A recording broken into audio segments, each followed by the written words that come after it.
Next speaker, Sri Asauddin Owaisi. Sir. Sir, thank you for giving the opportunity, sir. I stand to oppose both these ordinances. And I must say, sir, that I have never seen in my short political career such an audacious attempt to undermine a Supreme Court judgment. These two ordinances are in contravention of the Supreme Court judgment. And this government is utterly in contempt of court. That is para 23 of the Common Cause judgment, which has been mentioned by you and other honorable members. So this is also an issue of independence of investigative authorities. Fixed tenure cannot be on the basis of whims and desires of the present Prime Minister. And if the extension can only be given if the behavior is good. Now this ordinance creates an inbuilt mechanism of control in it so that both the directors must subordinate themselves to the present government. Thirdly, sir, the CBI was called a cage parrot by the Honorable Court in observation. But this ordinance wants to take away even the vocal cord of the CBI. This will take away the vocal cord. The extension of tenure will be given as a bakshish. That is what this ordinance wants to do. And in a constitutional democracy, sir, posts cannot be treated as a patronage. You are creating a system where you will encourage patronage. In 2013, the then CM, Mr. Modi, had called CBI a Congress Bureau of Investigation. Can the government say what reforms you have brought in CBI? Sir, instead of reforms, you have brought an ordinance to increase the dependence, to increase the CBI and ED dependence on the government. And how many cases were filed by CBI against their own officials, sir? Corruption charges against them in 10 years. 60 cases were filed against 7 RPS officers who were deputed. Only 4 of its officials were convicted in 60 cases, sir. Out of these 10 years, 7 years are of this government. This clearly shows what steps you have taken. If investigation is done on the basis of the political masters, then the independence goes away. Sir, you know for a fact that every constitutional power is coupled with a duty. Now, that is the accepted principle of administrative and constitutional law. But the reality is, the power to investigate has become to harass, a power to harass. The duty to victims has been replaced with the duty to please their political bosses. And I can give an example, sir. The CBI was investigating the criminal case of demolition of Babri Masjid. The court exonerated all the accused. Why didn't you file an appeal? You didn't file an appeal because the CBI officers owe their existence to their ideological political masters.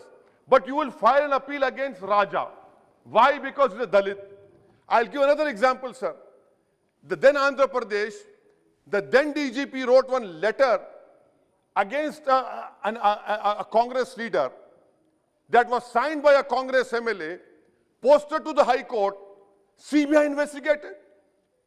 Now that person is on a constitutional post. I can give another example. MP of Rampur is in jail. Why? Because when he was minister about appointments, he's in jail. But what about his chief minister? You don't want to go against the chief minister, ex-chief minister, but you want to go against Rampur MP. Sir, if you are really interested in the independence of CBI, remove Section 6A of DSP Act, remove Section 26 of CVC Act, you don't want to do. Another example, sir, which I want to show how the government is controlling CBI. The present CBI director, his appointment letter and the 2019 appointment letter of the then CBI director, give me 1 minute, I want to quote. In the May 2021 appointment of the present director, it says, for a period of 2 years from the date of assumption of charge of the office or until further orders, which was earlier, the notification said the ACC based on panel recommended by the committee. Now in 2019, what it said, I don't read, sir. The appointments committee of the cabinet has based on the panel recommended by the committee, constituted as per section 4A of the DSP Act, approved the appointment of so-and-so as director CBI for a period of 2 years from the date of assumption of change of charge of office. This is not mentioned in the present appointment of May 2021.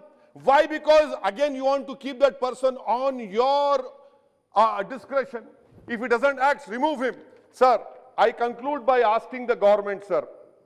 I conclude by asking the government, this ordinances will be struck down, this is my opinion, as NJAC.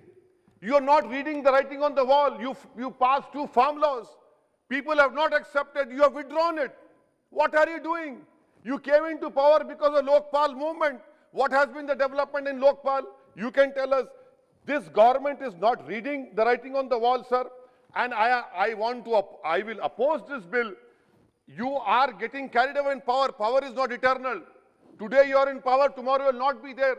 You are making 5 years. Tomorrow if Congress or any other party comes into power, you should not shout.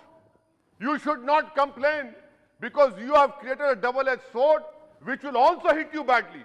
You are not going to be there forever. You will be coming here, inshallah. Very soon you will be coming here. But you are creating such a system of control where every political party uses it. So that is why, sir, I oppose these 2 ordinances. I hope wisdom will draw on the government. After withdrawing the farm laws, I was expecting that the saner position taken by Prime Minister, but this government is drunk in power, in arrogance. They will face the wrath of the people. Thank you, sir. Thank you.